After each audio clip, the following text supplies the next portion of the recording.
स्वागत है आपका हमारे YouTube चैनल में। तो इस वीडियो में तीसरा चैप्टर मैथ का स्टार्ट करेंगे। पहला और दूसरा चैप्टर पूरा कंप्लीट करा दिए हैं। ना देखे हो तो अगर प्लेलिस्ट में जाइएगा तो सारा वीडियो आपको एक लाइन से मिल जाएगा। आज शुरू करने जा रहे हैं तीसरा चैप्टर। पूरा बेसिक समझेंगे, उसके बाद उदाहरण का क्वेश्चन करेंगे, फिर आएंगे एक्सरसाइज का क्वेश्चन में। ठीक है, तो चलिए, चैप्टर का नाम है दो चर वाले रैखिक समीकरण। इसमें क्या होगा, दो चर होगा। ठीक है, दो चर वाले रैखिक समीकरण पढ़ना है। तो दो को चर में रैखिक समीकरण जो है उसको फिर ग्राफ में निरूपण करना है, रैखिक समीकरण बनाना है, उसका हल क्या होता है वो सबको जानना है। ठीक है, तो एक एक करके समझते हैं क्या क्या है। तो दो चर वाले रैखिक समीकरण युग्म चैप्टर का नाम है। तो पहले समझते हैं दो चर वाले रैखिक समीकरण ये होता क्या है, कैसा दिखता है। ठीक है, तो दो चर वाले रैखिक समीकरण बोला है, रैखिक समीकरण युग्म है ना, युग्म माने दो रहेगा। तो रैखिक समीकरण, खैर ये इसको देखिए समझते हैं। दो चर, चर किसको बोलते हैं, इंग्लिश में चर को वेरिएबल कहते हैं। ठीक है, और एक होता है अचर जिसको कांस्टेंट कहते हैं। तो ये बार बार समझाते हैं जब भी अलजेब्रा शुरू होता है तो चर अचर को समझाए हैं कि चर कहते हैं ABCD वाला टर्म, ABCD इस तरह से XYZ जो मैथ में यूज हो जाता है। तो ये सभी जब मैथ में यूज हो रहा है तो उसी को चर कहते हैं, ABCDEFGH इस तरह से, या XY है ना। तो ज़्यादातर XYZ का उपयोग होता है। ठीक है, तो इसी को चर पद कहते हैं, चर। और अचर क्या है, तो अचर होता है, अचर जो मैथ वाला नंबर है, जैसे 1 2 3 4 5, ये सब जो है अचर है। अचर मतलब होता है ये कांस्टेंट, इंग्लिश में क्या कांस्टेंट है, यानी एक लिखा हुआ है यहाँ पे और यहाँ लिखा हुआ है एक, तो दोनों का मतलब एक ही हो सकता है। यहाँ 3+1 लिखा हुआ है, यहाँ 4+1 अगर लिखा है तो भी एक है यहाँ जो है, तो इसका मतलब एक ही हो रहा है। ये वाला एक का भी मतलब एक ही हो रहा है, इसका वैल्यू कहीं बदलता नहीं है ना। मैथ वाला जो नंबर है अचर जिसको बोलते हैं, वो अचर रहता है, कांस्टेंट रहता है, कहीं पे भी उसका मतलब नहीं बदलेगा। और चर में क्या होता है, अगर यहाँ पे हम लिख दिए 3+x = 2 और यहाँ पे लिख दिए 2+x = 3, दोनों जगह x है, यहाँ भी x यहाँ भी x, दोनों जगह में x का वैल्यू बदल जाएगा। यहाँ x होगा कितना, 3 प्लस है, x में कितना रखे कि 2 आए तो -1 रखना होगा, यानी x का मतलब यहाँ पे है -1, तब ना होगा 3 + -1, तो 3 में 1 घटाएंगे तो 2 होगा। मतलब x का मतलब यहाँ आया कितना, -1। x किसके बराबर है, -1 के बराबर है। लेकिन यहाँ देखिए तो x और यहाँ 2 है, तो 2 में कितना जोड़ेंगे, 3 आएंगे, तो 1 जोड़ने से 3 आएगा। तो यहाँ पे x का मतलब कितना है, +1। तो देखिए दोनों x ही लिखा हुआ था, यहाँ भी x वहाँ भी x, लेकिन एक x का मतलब आया -1 और यहाँ वाला x का मतलब आया 1। मतलब इसका जो वैल्यू है चर पद का, वो वैल्यू हमेशा बदलते रहेगा, है ना, अलग अलग वैल्यू आ सकता है। और कांस्टेंट जो है 1 है तो 1 ही रहेगा, 2 है तो 2 ही मतलब रहेगा, 4 है तो 4 ही मतलब रहेगा उसका। लेकिन ABCD XYZ जो है उसका मतलब कुछ भी हो सकता है, 2 हो सकता है, 3 हो सकता है, 4 हो सकता है, 5 हो सकता है, इस तरह से कोई भी नंबर हो सकता है। ठीक है, तो ये चर और अचर में इतना सा बात को याद रखिएगा। अब आते हैं ये रैखिक समीकरण कैसे बनाएंगे। इसमें कितना बोला, दो चर, दो गो चर आएगा इसमें, है ना, दो गो चर मतलब x भी और y भी, या XZ मतलब दो गो रहना चाहिए। ABCD वाला दो गो अक्षर रहेगा तो उसी को दो चर में समीकरण कहेंगे। और रैखिक मतलब कि इसमें स्क्वायर सब नहीं रहेगा, है ना। रैखिक किसको बोलते हैं, जिसमें स्क्वायर सब ना रहे, पावर 1 रहे तो उसको रैखिक कहते हैं, और पावर 2 रहे तो द्विघात कहते हैं, पावर 3 रहे तो त्रिघात कहते हैं। ये पिछला चैप्टर में पढ़ चुके हैं। ठीक है, तो दो चर तो हो सकता है ये x एक हो और एक y हो और एक कोई नंबर रहेगा बराबर 0 या कुछ भी हो, तो इसको कहेंगे हाँ ये x है y है, दो चर है। और पावर देखिए कुछ होने तो पावर 1 रहता है, तो पावर 1 है मतलब 2 से कम 1 है पावर, या कुछ हो पावर नहीं है, तो इसीलिए ये रैखिक समीकरण है। और कैठो चर 1 2, दो गो चर है, इसलिए ये दो चर में रैखिक समीकरण है। तो इस तरह का दो चर में रैखिक समीकरण को यहाँ पे पढ़ना है। तो इसका साधारण फॉर्म अगर देखा जाए तो कैसा होता है, AX + BY + C = 0, इस रूप में होता है इसका साधारण फॉर्मूला। मतलब XY, यहाँ पे ABCD जो है, ये ABCD जैसे हम समझाने के लिए कि ABCD वाला जो टर्म है उसको चर कहते हैं, लेकिन हर जगह नहीं हुआ है ना। जैसे यहाँ पे ABC जो लिखे हैं वो कांस्टेंट को दर्शा रहा है ना, ABC मतलब यहाँ कोई नंबर है, और XY है ये क्या चीज़ है, चर है। ठीक है, तो ए बी सी खास करके ज़्यादातर अचर में यूज होता है, ठीक है। अचर के लिए फॉर्मूला के रूप में जहाँ पे भी हो ए बी सी हो तो वहाँ पे अचर को ये दर्शाता है, यानी एक जगह 2 हो सकता है या 3 हो सकता है, 4 हो सकता है, इसलिए तो इसको नहीं गिनना है। ऐसा नहीं सोचिए कि इसमें ए बी सी डी वाला तो 1 2 3 4 5 गो है तो 5 चर में बहुपद समीकरण है, रैखिक समीकरण, तो ऐसा नहीं, 5 नहीं है, ये कोई नंबर है ना। जैसे यहाँ पे 2 हो सकता है, यहाँ 3 हो सकता है, 2x + 3y + 3 = 0, इस तरह से तो हो सकता है यहाँ 3x हो, यहाँ 5x हो, तो कुछ भी नंबर हो सकता है। इसलिए यहाँ पे शॉर्ट में इसको फार्मूला के रूप में लिख देते हैं, ए बी और सी लिख देते हैं, यानी ए बी सी 3 गो क्या है यहाँ पे नंबर है, कोई भी नंबर हो सकता है यहाँ पे, ठीक है। और चर कौन है, x और y सिर्फ चर है, यानी 2 चर है। तो ये 2 चर वाला रैखिक समीकरण का साधारण रूप है, इस रूप में रहता है।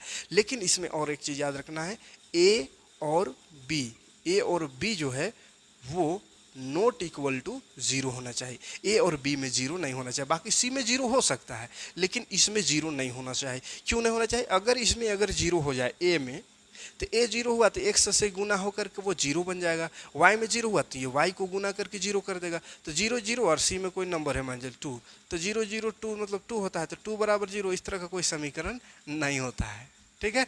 इसीलिए ए और बी हमेशा नॉट इक्वल टू 0 रहेगा, यानी ए और बी में 0, ए और बी 0 के बराबर नहीं होगा, तब है उसको कहेंगे ये 2 चर में रैखिक समीकरण है, ठीक है।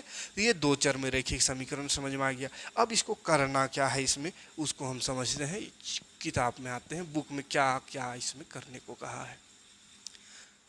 अच्छा, 2 चर में जो भी रैखिक समीकरण रहेगा, जैसे 2x + 3y = 5, ये एक 2 चर में रैखिक समीकरण है। तो इसमें क्या होता है, x का वैल्यू, इसका मतलब होता है कि x में कोई वैल्यू रखे, y में कोई वैल्यू रखे और दोनों तरफ को संतुलित कर दे, मतलब LHS साइड RHS साइड के बराबर आ जाए, तो उसको बोलते हैं ये इसका हल है। इसका हल अगर हम निकालना चाहे, इसका हल, तो क्या होगा, x मतलब नहीं समझ में आ रहा है कितना वैल्यू हो सकता है, x में 1 हो सकता है, -1 -2 -3 या प्लस में 1 2 3 4 कुछ भी हो सकता है, x में 0 भी हो सकता है, उसी तरह y में भी कुछ हो सकता है। तो क्या होगा, ताकि ये दोनों जोड़ है इधर देखिए, तो इस सबको जोड़ेंगे तो 5 आएगा, तो वही उसका हल होता है, ठीक है। तो इसमें देखिए क्या क्या रहने भरेंगे इसको और गुना करके जोड़ने से 5 आएगा। तो यहाँ x में क्या भरना होगा, 1 भरना होगा, तब ना 2 गुना 1 करेंगे तो 2 1 2 होगा, प्लस 3 है, y में भरना होगा 1, तब ना 3 1 3 होगा और बीच में जोड़ है, तो 3 और 2 हो गया 5, तो उधर भी 5 है उधर भी 5 है, तो 5 आ गया, मतलब ये संतुलित हो गया। तो x बराबर कितना रखने से 5 आया, 1, और y भी 1 रखने से, तो x बराबर 1 और y बराबर 1, ये इसका हल हो गया, इस समीकरण का हल हो गया 1 1 1 1, मतलब ये फर्स्ट में x वाला लिखते हैं, फिर y वाला, x का वैल्यू 1 y का वैल्यू 1 है, ठीक है। इस तरह कुछ और हो सकता है, 2x + 5y = 14, ठीक है। तो इसका अगर हल निकालना चाहे तो डायरेक्ट पहले निकाल रहे हैं कि हल क्या होता है, 14 लाना है, ठीक है। ये दोनों को सोल्व करके 14 कैसे आएगा, तो अगर हम यहाँ पे भर देते हैं 5 और y की जगह 2, तो 5 दूनी क्या हो जाएगा, 10 हुआ, और यहाँ 2 दूनी 4 कर देते हैं, x में भी 2 भर देते हैं। अच्छा, फिर से दोनों में 2 ही हुआ, तो इसको हटा देते हैं, ऐसा करते हैं 4 लिख देते हैं ताकि अलग अलग वैल्यू आए।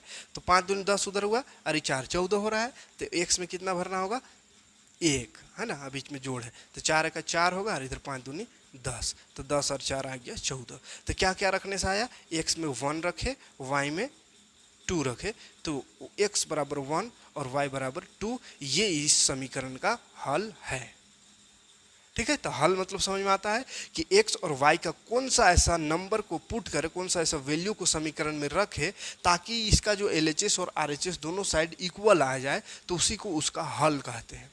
तो ये तो हुआ डायरेक्ट हल निकाल, देखे कि क्या होता है, लेकिन निकालना, अगर हल को निकालना हो तो कैसे निकालेंगे, तो उसके लिए क्या उपाय है, देखिए, मान के चलिए x की जगह में 1 रख देते हैं, x में 1 रख करके और हल निकाल सकते हैं, या 2 3 4 5 या 0 भी रख सकते, कोई भी वैल्यू रख के निकाल सकते हैं हल इसका, बहुत सारा हल इसका होता है, ठीक है। तो मान के चलिए x में 1 रखते हैं, तो क्या होता है, देखिए 4 x में 1 रखे तो 1 हुआ, प्लस 5 और y में कुछ नहीं रखना, अभी हम नहीं जानते हैं y में कितना होगा, ठीक है। तो किसी एक का वैल्यू रखते चलिए तो दूसरा वैल्यू आते जाता है, ठीक है। जैसे x का वैल्यू 1 रखेंगे तो y का कुछ ना कुछ वैल्यू आ जाएगा, जो इस समीकरण को संतुलित कर देगा, यानी LHS और RHS को इक्वल कर देगा, उसका हल हो जाएगा। ठीक है, जैसे देखते हैं 4 का 4, y का वैल्यू निकालना हमको, तो y अभी छोड़ दीजिए, 5y है, इधर है 14, हमको y का वैल्यू निकालना है। तो जब भी इस तरह का क्वेश्चन में x y z कुछ रहता है उसका वैल्यू निकालना रहता है, तो उसमें क्या बोले हैं कि वही x y z जो है उसको एक तरफ कर दो और जितना भी उसके साथ नंबर वाला टर्म है उसको एक साइड कर दो, तो अपने आप उसका वैल्यू निकल जाएगा। तो चलिए हटाते हैं इसको, y को रहने देंगे, बाकी सब नंबर को उधर कर देते हैं। तो क्या बोले, सबसे पहले दूर वाला नंबर हटेगा है, y के साथ जो सटल रहेगा वो जल्दी ना हटेगा, इसको हटाने जाइए तो कहेगा ना पहले ओकरा हटाओ, तो पहले दूर रहेगा। जैसे ऐसे भी देखिए ना, समझिए कोई भी दो एकदम बहुत करीब है और एगो थोड़ा दूर है, तीन दोस्त हैं जो कि दो को एकदम जिगरी दोस्त है, लंगोटिया यार जिसको कहते हैं, अरे को तनिक फरके माने बाहरे बाहरे दोस्त है, भेटा गया तो हाल चाल पूछ लिया, नहीं तो कोनो जरूरी नहीं। ठीक है, तो ये तीन गो है, अभी दो सटल है, माने दिन रात ये लोग साथे है, एक तो फरके इस सब में से हमको अलग करना होगा। तो किसको जल्दी आसान होगा अलग करना, ये अलगे जो है, जो हल्का फुल्का जिसके साथ दोस्ती उसको चाहेंगे तो तुरंत हटा देंगे, थोड़ा सा इसको बहला फुसला देंगे, अरे तेरा बारे में बहुत खराब बोल रहा था, ऐसा वैसा बोल रहा था, थोड़ा सा खाली चढ़ा दीजिए, कहेगा नहीं ठीक है बोलता हूँ, है ना, हमको है ये हरामी, हट जाएगा, कहेगा भाग उससे अब नहीं बात करेंगे, किस्सा खत्म, मतलब हट जाएगा। तो वैसे ही जो सटल है वो नहीं जल्दी हटेगा, जो दूर में वो हटेगा, ये नहीं हटेगा, पहले दूर वाला हटाएंगे। तो दूर वाला प्लस में है, हटता है जब बॉर्डर पार बोलते हैं इसको, बॉर्डर पार कर देना है। तो बॉर्डर पार जैसे हुआ, यहाँ दुश्मनी करके भाग गया यहाँ से, दूसरा तरफ चलिए तो साइन बदल जाता है, प्लस वाला माइनस हो जाता है, माइनस वाला प्लस, प्लस वाला माइनस, गुना वाला भाग, भाग वाला गुना, इस तरह से साइन बदल जाता है। तो चलिए ये हट गया, उधर जाके प्लस में था माइनस हो गया, 14 में 4 अब घटा दो, आराम से 10 हो जाएगा। अब देखिए इसके पास दो ऑप्शन, हमको हटाना ही है, कतनू सटल है, लेकिन हमको y का वैल्यू निकालने के लिए इसको हटाना ही पड़ेगा। तो दूर वाला हटा दिया, अब कोई ऑप्शन ही नहीं है कि और किसको हटाए, दो तब बचबे किया, अब ये दोनों को हमको हटाना है, तो अब कोई उपाय नहीं है, तो इसको हटाना ही पड़ेगा, हटना ही पड़ेगा। तो ये हटेगा तो देखिए y और 5 के बीच में गुना है ना, सटा हुआ है, मतलब गुना में है, तो गुना वाला उन्हें जाके हो जाएगा भाग यानी बट्टा में। तो काटेंगे तो 5 दूनी 10, देखिए y आया 2, यहाँ भी देख लीजिए y 2 आया था, x जब 1 रखे थे y 2 आया था, तो ये दोनों तरफ सोल्व हो गया था, यानी 14 लाना था, आ गया था 14। ठीक है, तो इस तरह से वैल्यू निकालते हैं, x में कुछ और रख दीजिए, y अपने आप आ जाएगा। ठीक है, जैसे और एक आध हल देख लेते हैं, x मान चलिए 0 रख देते हैं, तो क्या कुछ आएगा, उसका हल होगा कि नहीं होगा देखते हैं। 4 है गुना x के जगह में क्या 1 यहाँ रखे थे, यहाँ 0 रख रहे हैं, 0 प्लस 5y बराबर 14, और एक 4 और 0 गुना हो गया तो 0 हो गया है, अब बच गया 5y बराबर 14। 0 का मतलब कुछ नहीं, हटाओ इसको, अब हटाना होगा। तो इसमें तो कोनो ऑप्शन नहीं है, दूर में कोई संख्या नहीं है, बस सटल है 5, 5 को हटाना होगा डायरेक्ट, तो y बराबर हो गया 14 और गुना में है 5 बटा 5। तो अगर x में 0 रखेंगे तो y में रखना होगा 14 बटा 5, तब जाकर के 14 आंसर आएगा। एक बार रख के देख लेते हैं, 4x है प्लस 5y बराबर लाना है 14, तो x में क्या बोले 0 अगर रखेंगे, x में 0 रखे तो y में रखना होगा कितना 14 बटा 5, तब आएगा 14। देखिए 4 में 0 गुना हुआ थी तो 0 हो गया, अरे 5 5 कट के आ गया 14, देखिए 14 आंसर आ गया, 14 लाना था। तो यही इसका हल होता है। हल निकालने का तरीका समझ में आया होगा, x का वैल्यू रखते जाओ y का वैल्यू आते जाएगा, या y का वैल्यू रखते जाओ x का वैल्यू आते जाएगा। इसको फिर जो हल इसका आया, जैसे यहाँ पे 1 2 1 रखे तो 2 आया है ना, ये एक बिंदु हुआ, फिर एक ये बिंदु, तो ये सब बिंदु जो बनेगा, मतलब हल निकालते जाएंगे उसका बिंदु जो बनेगा, तो वो बिंदु ग्राफ में एक दूसरे को प्रतिच्छेद करता है। तो ग्राफ बनाना है इससे, ठीक है। तो अगर ग्राफ में आएंगे उसमें और बेहतर समझेंगे, पहले हल समझिए किस तरह से हल होता है, ठीक है। तो हल में कोई दिक्कत नहीं होगा, x में वैल्यू रखेंगे, y वैल्यू आते जाएगा, x और y दोनों का वैल्यू यहाँ पुट करेंगे, तो जितना इधर दिया हुआ रहेगा बराबर उतना ही आएगा, तो वही उसका हल है। और हल निकालने का तरीका है कि x में कुछ भी वैल्यू रख दो, y का वैल्यू अपने आप आ जाता है, तो वही x और y उसका उस समीकरण का हल हुआ, ठीक है। चलिए अब क्वेश्चन में थोड़ा सा आते हैं, इतना ही सा चीज़ को यहाँ पे समझना, यही समीकरण है और वही इसका हल है। अब इसको ग्राफ में कैसे निरूपित करते हैं उसको देखते हैं। अच्छा, दो को रहेगा इस तरह का ही रैखिक समीकरण, जैसे एक ठो लेके अभी एक एग्जाम्पल लेके देखे थे, उसी तरह का दो गो समीकरण ऊपर नीचे दो गो समीकरण रहेगा, तो उसी को दो चर वाले रैखिक समीकरण युग्म कहते हैं। अभी तक जो बनाए थे वो समीकरण था, वही वाला दो गो समीकरण दिया हो रहा है, यहाँ समीकरण उसका नीचे एक समीकरण, तो दो गो है तो उसको युग्म कहते हैं, रैखिक समीकरण युग्म, ठीक है। तो रैखिक समीकरण युग्म दिया हुआ रहेगा, या उस समीकरण को बना करके उसको ग्राफ में दर्शाना रहता है। जैसे एक उदाहरण लेते हैं तो समझ में आ जाएगा। पहला नंबर उदाहरण देखिए, पहला उदाहरण कह रहा है हम अनुच्छेद 3.1 में दिया गया उदाहरण लेते हैं। तो 3.1 यानी चैप्टर जब शुरू होता है तो वहीं पे एक कहानी टाइप में बड़ा सा उदाहरण दिया हुआ है, उस उदाहरण से बनाने बोल रहा है क्वेश्चन को। ठीक है, तो चलिए इस उदाहरण को हम एक बार पढ़ते हैं। अखिल अपने गांव के एक मेले में गई। ठीक है, अखिला एक मेला में गई। वह एक चरखी की सवारी करना चाहती थी, चरखी का सवारी करना चाहती थी। और क्या चाहती थी, हुपला खेलना चाहती थी। हुपला एक होता है जैसे रिंग रहता है ना, रिंग गोलका वाला, और उसमें बिस्कुट रखल रहता है, 10 रुपये 5 रुपया बिस्कुट सब ऐसा कर फेंकते हैं। बिस्कुट में गया तो बिस्कुट 5 रुपया का है, तो 5 रुपया तो 10 रुपया में गया तो 10 रुपया, तो वो वाला हुपला कहते हैं उसको। ठीक है, तो हुपला खेलना चाह रही है और चरखी में बैठना चाह रही है। ठीक है, जितनी बार उसने हुपला खेला उसके आधी बार उसने चरखी की सवारी की। हुपला जितना खेला, यहाँ पे पॉइंट वाला बात है, हुपला जय बार खेला, हुपला जितना खेला उसका आधा, हुपला का आधा जो है, हुपला का आधा का चीज किया, जितनी बार उसने हुपला खेला उससे आधी बार उसने चरखी का सवारी की। हुपला से आधा चरखी खेला है ना, तो ये इतना सब पॉइंट बतवा को याद रखना होगा, इसी समीकरण बनेगा। चलिए, यदि प्रत्येक बार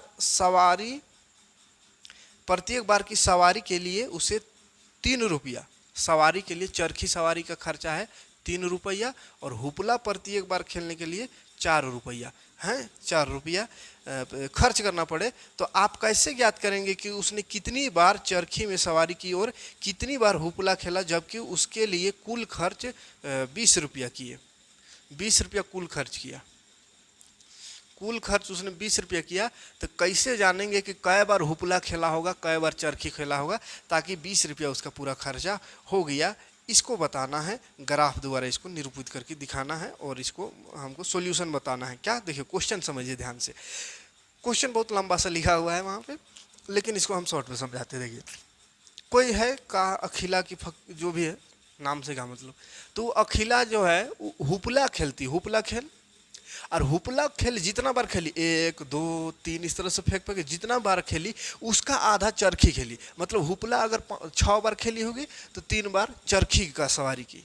हुपला अगर 4 बार खेली तो 2 बार चरखी का सवारी की, मैंने आधा उसको की, चरखी वाला सवारी आधा की, इसका हुपला का आधा। और हुपला एक बार खेलने में 4 रुपया खर्चा होता है, एक बार फेंकने के लिए 4 रुपया उसको लग रहा है, और चरखी का एक बार सवारी करने से उसको 3 रुपया लग रहा है। तो उसके पास और कुल रुपया है 20 रुपया, यानी 20 रुपया खर्चा की उसने हुपला और चरखी खेल करके खाली। तो 20 रुपया खर्चा किया, तो हमको बताना है कि हुपला कै बार खेला होगा और चरखी कै बार खेला होगा, ताकि उसका 20 रुपया खर्चा हो गया। तो ऐसे अगर डायरेक्ट इसको क्वेश्चन को सॉल्व करना चाहे, हम मैथ कुछ नहीं जानते मान चलिए, और डायरेक्ट अगर इसको हिसाब लगाना हो, कहें कि ऐसे मेला उला में जाकर के अगर 20 रुपया है, पता चला कि 4 रुपया में हुपला का फेंकता है ये वाला, और चरखी एक सवारी में 3 रुपया लेता है। अब कहिए कि कै बार इसको करे, कै बार इसको करे, 20 रुपया मेरे पास है, तो हिसाब लगाना होगा ना कि कै बार चरखा खेलेंगे, चरखी सवारी करेंगे, कै बार हुपला खेलेंगे, ताकि 20 रुपया मेरा पूरी फिट हो जाए। ऐसा नहीं कि घट जाए और खेल लेंगे उसको पैसे में नहीं देने सकेंगे तो बेइज्जती हो जाएगा, है ना। तो हिसाब ऐसे लगाना होगा, वहाँ पर आप कॉपी किताब नहीं ले कैसे करिएगा, तो डायरेक्ट इसको पहले समझते, डायरेक्ट हिसाब लगाते हैं कि क्या होगा, है ना, 20 रुपया कैसे खर्चा होगा। तो ध्यान से देखिए, हुपला के लिए 4 लग रहा है, 100 एक बार के लिए, ठीक है। तो अगर 2 बार कर देगा तो 4 दूनी 8 रुपया खर्चा होगा, और चरखी अगर 2 बार करता है तो 6, तो 8 6 कितना हो गया, 14 रुपया हो गया। अभियो तक 6 रुपया वहाँ चले हैं ना। तो ऐसा करते, इसको अगर 3 बार खेलते हैं तो 4 तिया 12 रुपया हो जाएगा। अगर इसको 3 बार खेलेगा तो 12 रुपया हो जाएगा, तो कितना बचा, 8 रुपया। अगर चरखी 8 रुपया में 2 बार नहीं खेल सकता, 2 बार खेलेगा तो 2 रुपया बच जाएगा, 6 रुपये खर्चा होगा, 2 रुपये बन जाएगा। फिर पूरा हिसाब एकदम बराबर होना चाहिए, 20 का 20 खर्चा हो जाना चाहिए, तो गड़बड़ा रहा है। तो इधर से आते सो इसको 12 रुपया करते हैं, माने इसको 4 बार खेलते हैं तो 4 तिया 12 रुपया खर्चा हो गया। चरखी 4 बार फेंके, 12 रुपये खर्चा हो गया, बचा कितना, 8 रुपया। तो हुपला 4 रुपया लगता है एक बार में, तो 2 बार इसको खेल देंगे तो 4 दूनी 8 रुपया होगा, 12 वहाँ गया, 8 यहाँ गया, 20 रुपया खर्चा हो गया। हिसाब लग गया ना, है। तो ये हिसाब डायरेक्ट लग गया दिए। लेकिन एग्जाम में जब उतना बड़का क्वेश्चन आएगा, ऐसा थोड़ी लिख दीजिएगा कि 8 रुपया का हुपला खेली होगी, 12 रुपया का चरखा खेली होगी, खत्म कहानी। नहीं, ऐसा नहीं डायरेक्ट करना है, ठीक है। उसको दिखाना होगा कि कैसे क्या हिसाब लगाया कि ये 12 आया, कैसे 8 आया, ठीक है। तो उसको दिखाने के लिए वही समीकरण बनाना होगा, तभी दिखा पाएंगे, ठीक है। तो समीकरण बनाते हैं, कैसे समीकरण बनेगा, देखिए। हुपला वाला खेल का संख्या को मान लेंगे कुछ हो, x या y, हैं, और चरखा को मान लेंगे कुछ और चरखा आधा बार खेला तो उसके हिसाब से हिसाब लगेगा। देखिए कैसे, तो माना हुपला खेल की संख्या, माने हुपला कई बार खेली उसको मान लीजिए, क्या मान ले, एक्स ही मान लेते हैं। और चरखा, दो चर वाला रैखिक समीकरण न पढ़ रहे हैं तो दो चर मानना होगा ना, तो चरखी की संख्या, चरखी सवारी, चरखी में सवारी की है ना, तो चरखी सवारी की संख्या वो वाई, चरखी सवारी वाई संख्या, वाई मान लेते हैं उसको, है ना, वाई बार चरखी का सवारी किया, एक्स बार हुपला खेली। अब प्रश्न अनुसार, प्रश्न के अनुसार जाएंगे तो प्रश्न कह रहा है हुपला का आधा चरखा खेला, हुपला का आधा है चरखा, तो हुपला माने हैं एक्स, तो चरखा कितना है बउआ, चरखा क्या है, हुपला का आधा, तो चरखा को वाई माने हैं, तो वाई बराबर का हो जाएगा हुपला है एक्स और एक्स का आधा, तो आधा एक्स हो गया समीकरण। नहीं समझ में आ रहा, देखिए हुपला खेला उसको मान लीजिए एक्स बार खेला, कई बार खेला हमको भी मालूम नहीं है, अभी तो हिसाब किए तो पता चला है कि 2 बार खेला होगा, इसको 4 बार, लेकिन डायरेक्ट तो हिसाब कर रहे, लेकिन कुछ हिसाब नहीं जाने हैं, अभी क्वेश्चन बना रहे हैं तो कुछ नहीं जान रहे हैं, तो हम उसको एक्स मान लेते हैं। और चरखा भी कई बार खेला, चरखा का सवारी कई बार करी, उसको भी नहीं जान रहे तो उसको वाई मान लेते हैं। और क्वेश्चन में तो कह दिया ना कि हुपला जितना खेली है उससे आधा चरखी खेली है, तो हुपला अगर एक्स बार खेली है तो एक्स का आधा, तो एक्स का आधा किए, देखिए एक्स में आधा लगा दिए, 1/2 में आधा होता है, तो एक्स का आधा बराबर का है चरखी का सवारी, चरखी का सवारी को वाई माने, तो वाई जो होगा वो एक्स का आधा होगा, वाई का संख्या एक्स का आधा होगा, तो इसलिए लिखे वाई बराबर एक्स का आधा, यानी आधा एक्स। ठीक, अब इसको थोड़ा सा सीधा कर देते हैं, टेढ़ा मेढ़ा दिख रहा है तो इसको सीधा करने का क्या तरीका, 2 गुना में, इन्हें आके हो जाएगा भाग में, तो इधर आके हो जाएगा गुना और इधर है एक्स,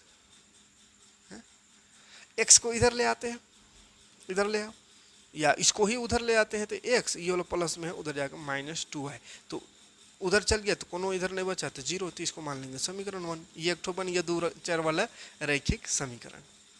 ठीक, इधर उधर करने आता है ना, इसको क्या किए, एक तरफ कर दिए। ठीक है, जैसे इसको ऐसा भी कर सकते थे, 2y एक्स प्लस में इधर आकर माइनस बराबर 0, लेकिन इसमें y पहले हो गया x बाद में हो गया, तो थोड़ा x पहले y बाद में रहे तो ठीक लगता है, तो इसलिए थोड़ा सा मैंने इसको इज्जत से लिखने के लिए ऐसा किया, पहले x को लिखे फिर y को, तो पहले x को लिखे तो x माइनस में था तो प्लस में, तो इसका भी साइन बदलेगा, प्लस में था तो माइनस में लिखाएगा, है बराबर 0, तो x -2y बराबर 0। बहुत सारा क्वेश्चन आएगा, धीरे धीरे अगर एक आध जगह कहीं पे कन्फ्यूजन हो रहा होगा तो धीरे धीरे सब क्लियर हो जाएगा। ठीक है, इस समीकरण 1 बनना, तो 2 समीकरण इसमें चाहिए, रैखिक समीकरण युग्म ना पढ़ रहे, माने 2 समीकरण बनाना होगा, तो 1 समीकरण तो बन गया, तो ये तो कई बार खेला, क्या संख्या, ये हुपला और चरखी, उसका समीकरण बना।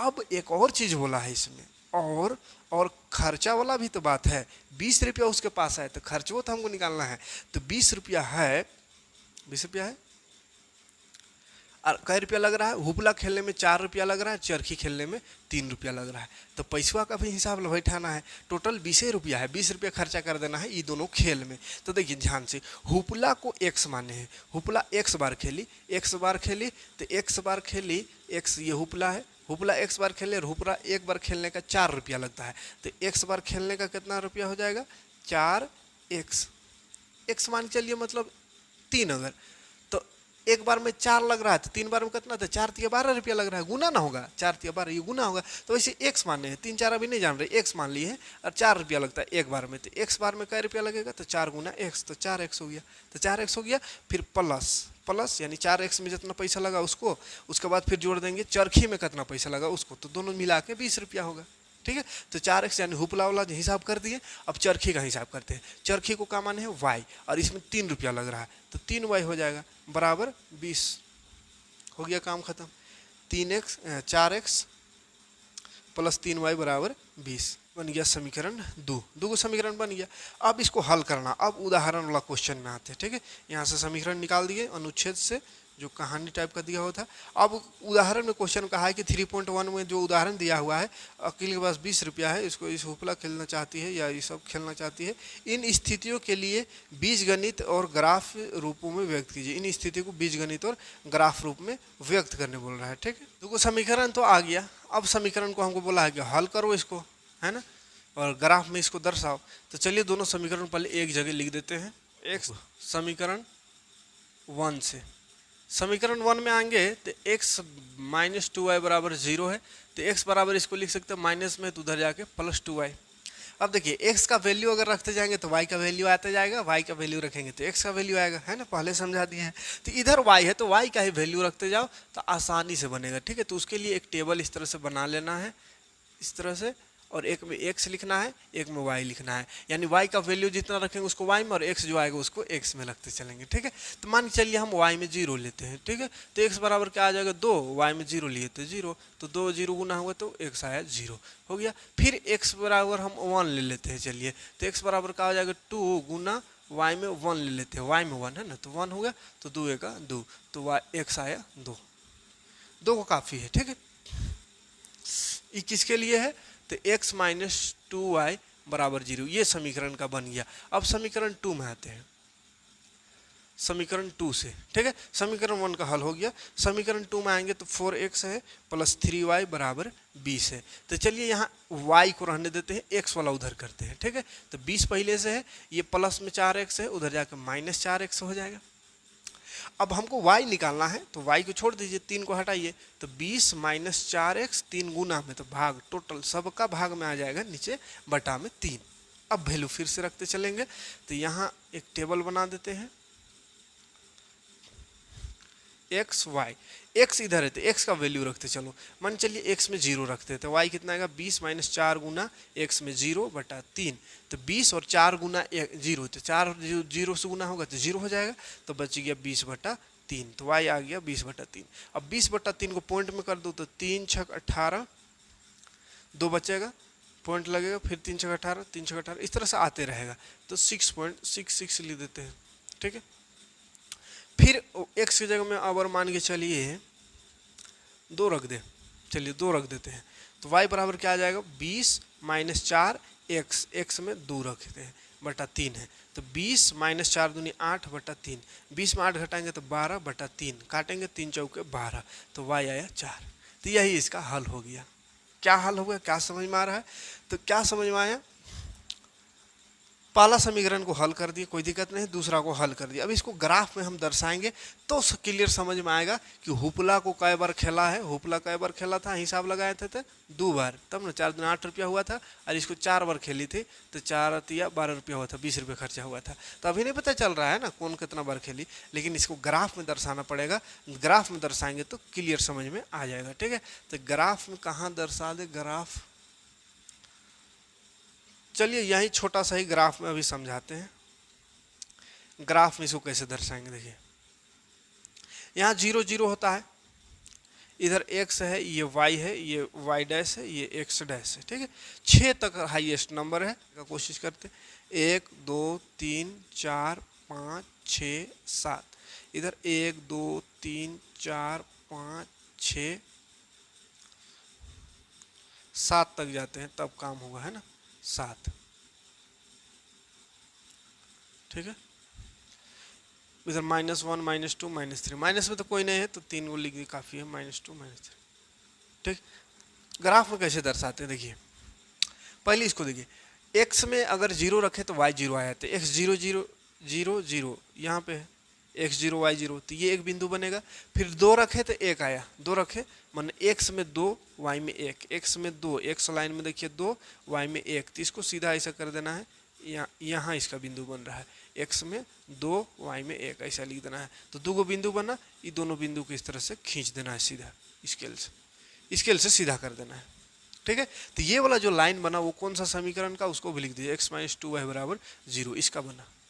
ठीक, अब आते हैं इसमें, x अगर 0 लिए थे तो y आया था 6.66, तो 6.66 यहाँ होगा, 7 से थोड़ा सा पहले यहाँ, और x में 0, तो 0 और 6 का सीधा तो यही होगा, तो यही एक बिंदु बनेगा, 0 और 6 का सीधा ये नहीं होगा, तो ये एक बिंदु बनेगा, तो यहाँ लिख देंगे 0 और 6.6 का ये बिंदु है, ठीक है। और 2 अगर रखे तो 4 आया, तो x में 2 y में 4, तो 2 का सीधा 4 के पास जाइए तो ये 4 का सीधा इधर होना चाहिए और इधर 2 का सीधा, तो ये हुआ 2 और 4। तो इसका भी 2 बिंदु बना, एक ये दोनों को फिर से सीधा ऐसा करके मिला देना है, ठीक है। तो बढ़िया से इसको लाइन खींच के मिलाइएगा इस तरह से सीधा से स्केल से, ठीक है। तो ये पूरा सीधा इसको मिला दिए इधर, ये दूसरा समीकरण का है। अब देखिए आंसर जो मेरा आ रहा था कि इसको 2 बार खेला इसको 4 बार, वो कहाँ से आएगा? तो ये जहाँ पे कटा उसका सीधा देखिए, तो जहाँ कटा उसका सीधा अगर यहाँ आएंगे तो ये देखिए हम स्केल से नहीं बनाए हैं, ठीक है। तो थोड़ा सा 19-20 हो सकता है, इसको सीधा जाइएगा ना तो एकदम 4 में मिलेगा, ठीक है। तो थोड़ा सा 19-20 हुआ है, मान चलिए यहीं 4 होगा, ठीक है। क्या छोटा बड़ा थोड़ा हो गया है। और ये वाला देखिएगा तो ये एकदम 2 में होगा, देखिए 2 का सीधा में और ये 4 का सीधा में, ये कटा है। तो मतलब x y में 2 आ रहा है, x में 4, x में कितना आ रहा है 4 और y में 2, तो ये इसका हल है, y में 2। मतलब क्या हुआ कि x 4 बार खेलेगा, तो x माने थे कि इसको चरखी को देखिए,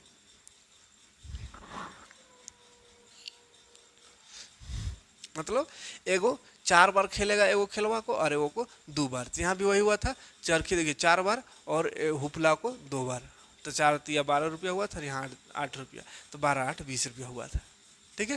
तो ये एक छोटा सा एक एग्जाम्पल के द्वारा समझाने का प्रयास करें। ये डायरेक्ट आंसर आए थे, उसी को समीकरण में कैसे कितना लंबा बनाना होगा। 3 नंबर का क्वेश्चन एग्जाम में यहाँ से पूछता है, इसलिए थोड़ा लंबा बनेगा। पहले 2 समीकरण बनाना होगा, फिर इसको ग्राफ विधि से हल करना होगा। एक्स का वैल्यू रखते जाएंगे, वाई आते जाएगा, एक्स रखते जाएंगे, वाई आते जाएगा। फिर दूसरा समीकरण में भी एक्स रखेंगे, वाई आएगा, एक्स रखेंगे, वाई आएगा। उसके बाद उसको ग्राफ में दर्शा देना है, ठीक है। तो थोड़ा सा यहाँ पे अलग हो गया, इसको वाई मानना था, इसको x है ना, तो उल्टा हो गया, इसीलिए थोड़ा उल्टा आ गया। देखो x में 4 आ गया, यानी x हम मान लिया हुपला को, हुपला ई4 आ गया, बल्कि ई4 नहीं ये 4 आना चाहिए ना। तो ये थोड़ा सा मानने में गलत हो गया, x इसको y मानना था, मानना होगा, इसको x है ना। तो यहाँ पे इसके अनुसार बनाए हैं, y और x के अनुसार, ठीक है। तो ये y होगा, ये x होगा, तो y वाला 2, यानी हुपला को y माने हैं तो y 2 बार खेलने से आ रहा था, और x कितना 4, यानी चरखी x को चरखी माने हैं तो 4 बार खेलेंगे तो 12 रुपया, और यहाँ 8 रुपया, तो 12 8 20 रुपया हो जाएगा, ठीक है। तो ये एक छोटा सा एग्जाम्पल, और भी बहुत सारा एग्जाम्पल है, उसमें और बढ़िया से समझेंगे, ठीक है। तो इसको हटाते हैं, एक और एग्जाम्पल लेते हैं ताकि और बेहतर से समझ में आ जाए। यहाँ पे तो थोड़ा सा एक्स वाई में उल्टा हो गया है ना, तो चलिए हो जाता है मिस्टेक। अगला देखते हैं। दूसरा उदाहरण कह रहा है, रोमिया एक स्टेशनरी की दुकान में गई और 9 रुपया में 2 पेंसिल तथा 3 रबड़ खरीदी। 9 रुपया में 2 पेंसिल और 3 रबड़ खरीदी, ठीक है। और उसकी सहेली सोनाली ने रोमिला के पास नई तरह की पेंसिल और रबड़ देखी और उसने भी 18 रुपया में उसी तरह का 4 पेंसिल और 6 रबड़ खरीदी। इस स्थिति के लिए बीजगणित तथा ग्राफ यानी ज्यामितीय रूपों में व्यक्त करिए। तो बीजगणित में व्यक्त करना है, उसके बाद फिर इसको ग्राफ में दर्शाना है, ठीक है। तो चलिए, पेंसिल और क्या चीज खरीदा, रबड़। तो पहले कितना रुपया वो तो नहीं दिया हुआ, तो पेंसिल का मूल्य को मान लेते हैं 100 रुपया होगा, ठीक है। कितना रुपया का पेंसिल बेचारा वो नहीं दिया होगा, खाली बोला है कि 9 रुपया का पेंसिल ली, अब 9 रुपया का 2 पेंसिल ली, ठीक है। और 9 रुपया में 2 पेंसिल और 3 रबड़ खरीदे, तो 2 पेंसिलों और 3 रबड़ों खरीदी तो 9 रुपया लगा। और उसका फ्रेंड जो थी वो 18 रुपया में 4 पेंसिल खरीदी और 6 रबड़। तो रबड़ का क्या रुपया लगा, पेंसिल का क्या रुपया लगा, नहीं ना पता चल रहा है। तो इसीलिए मान लेते हैं पेंसिल का मूल्य को 100 रुपया और रबड़ का मूल्य को, एक पेंसिल का है ना, एक रबड़ का मूल्य को मान लेते हैं y रुपया, y रुपया मान लेते हैं, रबड़ का मूल्य होगा और 100 रुपया इसका मूल्य होगा, ठीक है। तब इसका समीकरण क्या बनेगा देखते हैं। समीकरण लिखते हैं प्रश्न अनुसार। तो प्रश्न में कहा है रोमिला 9 रुपया में दोनों चीज खरीदी, ठीक है, 2 पेंसिल और 3 रबड़। तो रोमिला, पहले रोमिला का बना लेते हैं, रोमिला के लिए समीकरण, रोमिला के लिए क्या समीकरण बनेगा? देखिए रोमिला कै रुपया, 9 रुपये हम खरीदी दूगो पेंसिल, तो दू और पेंसिल को माने हैं 1 रुपया, तो 2 गुना 1 होगा, तो 2x हो जाएगा, 2x प्लस 2x यानी दूगो पेंसिल खरीदी, कै रुपया दाम है? तो 1 रुपया दाम है, 1 रुपया लिख दिए हैं, तो 2 गुना 1 यानी 2 रुपया अगर दाम रहेगा तो 2 दूनी 4 रुपया लगेगा, 3 रुपया दाम होगा तो 3 दूनी 6 रुपया लगेगा। कितना दाम है नहीं पता है इसलिए x लिख दिए हैं, तो 2 गुना x यानी 2x। फिर रबड़ का वो खरीदी, रबड़ 3 रबड़, तो 3 और रबड़ का मूल्य y है, तो 3y बराबर हो जाएगा, रुपया कितना लगा रोमिला का? 9 रुपया लगा, तो ये एक समीकरण बन जाएगा। ठीक है, उसके बाद किसका है? सहेली, सहेली के लिए क्या समीकरण बनेगा? इतना लिखने की जरूरत नहीं, बस समझाने के लिए लिख रहे हैं। रोमिला से डायरेक्ट समीकरण लिख दीजिएगा, ठीक है। एक ठो को 1 लिख दीजिएगा, दूसरा को 2 लिख दीजिएगा समीकरण, ठीक है। तो उसका जो सहेली है वो कितना खरीदी? 4 पेंसिल, तो 4x हो जाएगा, प्लस रबड़ का खरीदी 6 रबड़, तो 6y हो जाएगा, बराबर इसको खर्चा लगा 18 रुपया, तो ये 18 समीकरण 2 हो गया। ठीक है, दोनों समीकरण बन गया। अब इसको हल कर देना है, तो सबसे पहले समीकरण 1 से, समीकरण 1 है 2x प्लस 3y बराबर 9। हल करने का तरीका है कि x या y को एक तरफ रहने दीजिए, बाकी सबको हटाइए। तो चलिए y को रहने देते हैं, तो y के साथ अभी 3 है, इस एकदम सटल है, तो सटल वाला नहीं हटेगा जल्दी है, पहले दूर वाला हटेगा। तो 9 ये दूर में है 2x, तो उधर हट चलिए, माइनस में हो जाएगा, प्लस में है, तो अब इसको लास्ट में हटना ही पड़ेगा, अंतिम कोई उपाय नहीं है। 30 हटा देते हैं, गुना में है, भाग आ गया। ठीक, अब इसका टेबल एक बना देंगे और x का वैल्यू रखेंगे, y का आते जाएगा। ठीक, x y, तो यहाँ x में मान के चलिए 0 रखते हैं, तो कितना आएगा? 2 और x में 0, तो 0 हो जाएगा, तो बचेगा 9/3, तो 9/3 काटेंगे तो 3 तिया 9, 3 आएगा। तो इसमें ज़्यादा ये नहीं करना है, ज़्यादा लंबा सोल्व नहीं करना है, तो ऐसे भी बहुत लंबा क्वेश्चन बन रहा है। ज़्यादा लंबा सोल्व करते रहिएगा, पहले वैल्यू रखिएगा, तब उसको जोड़िएगा, तब गुना करिएगा, घटाइएगा, तब काटिएगा, बहुत लंबा हो जाएगा। इसलिए शॉर्ट में करना है। क्या करना है? 0 रख रहे हैं, तो 0 ऐसे यहीं दिमाग में रखिए कि यहाँ 0 रखिए, यहाँ 2 है, तो 2 और 0 गुना होगा, 0 हो जाएगा, तो बचेगा 9, 9 और 3 खाली, तो 9 ऊपर 3 नीचे, काटेंगे तो 3 तिया 9 है, डायरेक्ट आंसर लाना है 3। फिर एक ठो वैल्यू रख दो, मान के चलिए रख देते हैं, कितना रख दे? 1 ही रखिए, कोई दिक्कत नहीं है, 1 रखे तो 9 और यहाँ 1 रखेंगे तो 2 गुना 1, तो 2 होगा, तो 9 में 2 घटा है, तो 9 2 घटाएंगे तो 7 बचेगा, 7 8 9/3, ये नहीं कटेगा तो इसको भाग दे दीजिए, 3 दूनी 6, 7 1 बचा, 10 हो जाएगा, 3 तिया 9, 3 तिया 9, इस तरह से आते रहेगा, तो पॉइंट के बाद एक ठो लिखना काफ़ी है, हो गया है। अब समीकरण 2, समीकरण 2 से, समीकरण 2 में भी वैसे ही करना है। समीकरण 2 कहाँ है? ये है 4x प्लस 6y बराबर 18, तो यहाँ भी y को रहने देते हैं, 6y बराबर 18 हो जाएगा, माइनस हो जाएगा इधर जाके, 6 को फिर हटाओ, तो 6 हटाएंगे तो 18 माइनस 4x/6। फिर से x y का वैल्यू रखते चलेंगे, एक टेबल बनाएंगे, x y, x में मान चलिए 0 रखते हैं, 0 आसान है, 0 रख दो, 18/6 हो जाएगा, 6 × 18, 3 आएगा है। कैसे? तो देखिए 4 में 0, x में 0 रखे थे, 4 और 0 गुना को 0 हो गया, बच गया 18/6, तो 18 6 काटेंगे तो 3। फिर y बराबर 18, यहाँ रख देते हैं, 2 रख देते हैं, ठीक, कि 1 रखें, 1 रखने से कितना आएगा? कुछ ऐसा भी रखना है ताकि थोड़ा आसान से बन जाए, है ना, तो 1 रखने से ऐसे दिमाग लगा लीजिए, क्या आएगा? 4 होगा, और 18 में 4 घटाएंगे तो 14, 14/6 नहीं कटेगा, 2 रखने से कटेगा, 8 होगा, 10 18 में 8 घटाएंगे 10 बचेगा, 10/6, ये भी पूरा नहीं कटेगा, तो किसी में नहीं कट रहा है तो 3 में रख के देखते हैं, 12 13 14 15 16 17 18, 3 रखने से कटेगा, देखिए 3, तो 3 रखेंगे तो 4 तिया 12 होगा, इधर 18 है, माइनस 4 तिया 12/6, तो 18 में 12 घटाएंगे तो 6/6 कट रहा है, देखिए 6 6 कटा, 1 आ गया। तो कुछ ऐसा नंबर रखिए तो जो कट उठ के थोड़ा आसान बने। अब इसको ग्राफ में दर्शा देना है, बस, कोई दिक्कत नहीं है। ये ग्राफ खींचना है इस तरह से, यहाँ 0 0 रहता है, तो जानबे करते हैं, बाकी इधर 1 2, ग्राफ कॉपी में करिएगा, है, बराबर बराबर है दूरी, नहीं तो गड़बड़ा जाएगा। कहाँ तक जाना है? 5 तक में हो जाएगा, 6 तक लिख देते हैं, 1 2 3 4 5, है, बराबर लेना है, ये दूरी को बराबर, इधर इधर सब तरफ बराबर होना चाहिए, -1 -2 -3, इधर भी -1 -2 सब तरफ बराबर होगा तभी आंसर सही आएगा, तभी सही सही ग्राफ बनेगा, नहीं तो गड़बड़ हो जाएगा। ठीक है, तो ग्राफ कॉपी में इसलिए सबको बनाना रहता है। चलिए अब पुट इसको हम दर्शाते हैं, x में 0 तो y में 3, x में 0 यही होगा, y में 3, ये एक बिंदु बना, 0 और 3 का सीधा ये, तो x में 0 y में 3, 0 3 का बिंदु बना, तो 0 3 लिख देंगे वहाँ। फिर x में 1 रखे तो 2.3 आया, x में 1 तो 1 का सीधा जाएंगे 2.3, तो 2 के थोड़ा सा ऊपर होगा 2.3, तो 1 और 2.3, दो बिंदु बना, एक ये और ये दोनों को फिर से ऐसे सीधा एकदम दोनों को कटने जैसे खींच दीजिए। ठीक है, स्केल से खींचिएगा सीधा से। इस समीकरण 1 का हुआ है। अब 2 में आते हैं, इसमें x में 0 रखे तो y 3 आया था, x में 0 तो y 3, तो यानी यही बिंदु फिर से इसका बना, और x में 3 रखे, x में 3 तो y 1 आया था, 1 का सीधा जाएंगे, 1 का सीधा 3 का सीधा, ये तो ये बिंदु और ये बिंदु, तो देखिए फिर से इसी में आ गया समीकरण 2 भी है, ओवरलैप कर गया, एक ही में दोनों लाइन आ गया। ठीक है, तो ऐसा भी सिचुएशन हो सकता है कि एक ही में दोनों लाइन आ जाए, समीकरण 1 भी और समीकरण 2 भी।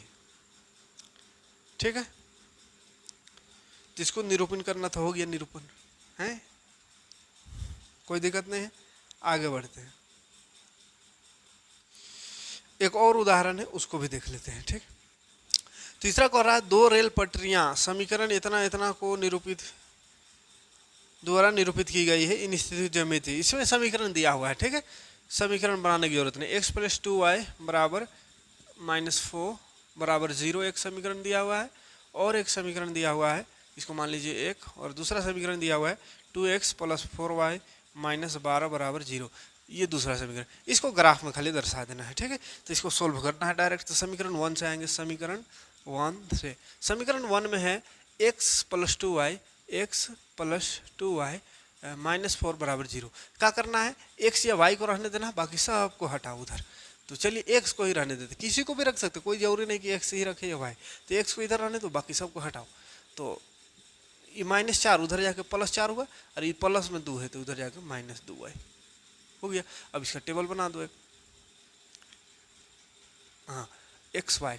अब ध्यान खाली क्या देना है कि इधर x है, इधर y है, तो y में वैल्यू रखेंगे अपने से, x का वैल्यू आते जाएगा। तो y में मान चलिए हम 0 रख देते हैं, तो y 0 लिख दीजिए। तो 0 रखेंगे तो 2 0 गुना होकर 0 हुआ, और ये बच गया 4 खाली, तो x आया 4। फिर से x बराबर 4 - 2 गुना कितना रख दे, 1 रख देते हैं, कोई दिक्कत नहीं y में। तो 1 रखिए तो 2 1 2 हो गया, इधर है 4, 4 - 2 करेंगे तो 2 आएगा, 2 हो गया काम। 2 को हल लिखना है सब में। ठीक, फिर समीकरण 2 से, समीकरण 2 से, समीकरण 2 है 2x + 4y -12 बराबर 0। यहाँ पे भी x को ही रहने देते हैं। चलिए 2x बराबर, सबको उधर कर, -12 है, प्लस जाएगा, और प्लस वाला उधर आएगा माइनस। अब 2 हटेगा, 2 हटेगा तो 12 - 4y बटा 2 हो जाएगा। ठीक, इसका फिर से एक टेबल बना दो जहाँ x और y लिखा हुआ रहेगा। अब वैल्यू रखो, y उधर है तो y का वैल्यू रखते हैं, 0 ही रखते हैं पहले। तो 12 और 4 0 0 हो जाएगा उधर, बच गया 12 और नीचे 2, काटेंगे तो 2 छक 12, 6 आया, तो लखो 6 लिख देंगे। फिर से यहाँ पे रख देते हैं 1, या यहाँ भी 1 रखे थे, यहाँ 2 रख देते हैं। चलिए y में 2 रखिए अब, तो 12 - 4 दूनी 8, तो 12 में 8 घटाएंगे 4, और नीचे 2, कटेगा तो 2 दूनी 4, 2 आया, हो गया। फिर इसको ऐसा ग्राफ खींचना है, दर्शा देना है, कोई दिक्कत नहीं है। इसको दर्शाते हैं, पहले लिख लेंगे तब ना। 1 2 3 4 5 6 तक में काम चल जाएगा, 7 लिख देते हैं। चलिए 1 2 3 4 5 6, इधर -1 -2 -1 -2 -3, तो माइनस का ज़्यादा नहीं है तो ज़्यादा लिखने की ज़रूरत नहीं है। ये y लाइन है, ये x है। x में 4 y में 0, x में 4 y में 0, तो 4 और 0 का सीधा यहीं पे है, तो x में 4 y में 0, पहले x को लिखते तब y, तो x 4 y 0, एक बिंदु बना।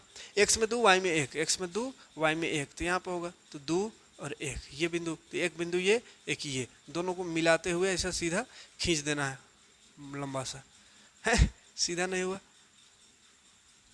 इस तरह का सीधा खींच दीजिएगा, समीकरण 1 का हुआ। समीकरण को लिख देना है इसमें, ठीक है। x में 6 y में 0, तो 0 और x में 6, ये एक बिंदु बनेगा 0 6 का। यहाँ लिख देना होगा क्या, x में 6 y में 0, तो 6 0 हो गया। x में 2 y में 2, तो x में 2 y में 2, तो यहाँ पे होगा 2 2। ये वाला यहाँ से कट गया, ओवर देखिए कहीं पे नहीं कटा, एगो उधर भाग गया एगो इधर भाग गया, ठीक है। तो इस तरह का भी ग्राफ हो सकता है, हैं? तो ये कहीं पे प्रतिच्छेद नहीं कर रहा है, एक दूसरे को नहीं प्रतिच्छेद कर रहा है, तो ऐसा वाला को बोलते हैं समांतर, ठीक है। समांतर लाइन, ये समांतर रेखा आ रहा है, इससे पहले एक ही में आ गया था, दोनों एक ही में लाइन में दोनों आ गया था, तो उसको समपाती कहते हैं, ठीक है। और ये जब अलग अलग आ रहा है तो उसको समांतर लाइन, और एक ही में दोनों कट गया था तो उसको समपाती कहते हैं, ठीक। कोई दिक्कत नहीं है। तो इतना था उदाहरण। नेक्स्ट वीडियो में आएंगे तो उसमें देखेंगे एक्सरसाइज का क्वेश्चन। एक्सरसाइज 3.1 में 3 क्वेश्चन इसी तरह का वर्ड प्रॉब्लम है, तीनों का समीकरण निकालना है, उसके बाद फिर इस तरह से ग्राफ में सॉल्व करना है इसको, ठीक। तो मिलते हैं नेक्स्ट वीडियो में। वीडियो समझ में आएगा तो लाइक और कमेंट करिएगा, और वीडियो को ज़्यादा से ज़्यादा लोग तक शेयर कीजिएगा, ताकि ज़्यादा स्टूडेंट रहेगा तो हम भी जल्दी जल्दी वीडियो आपको प्रोवाइड करते रहेंगे। मिलते हैं नेक्स्ट वीडियो में। Thanks for watching.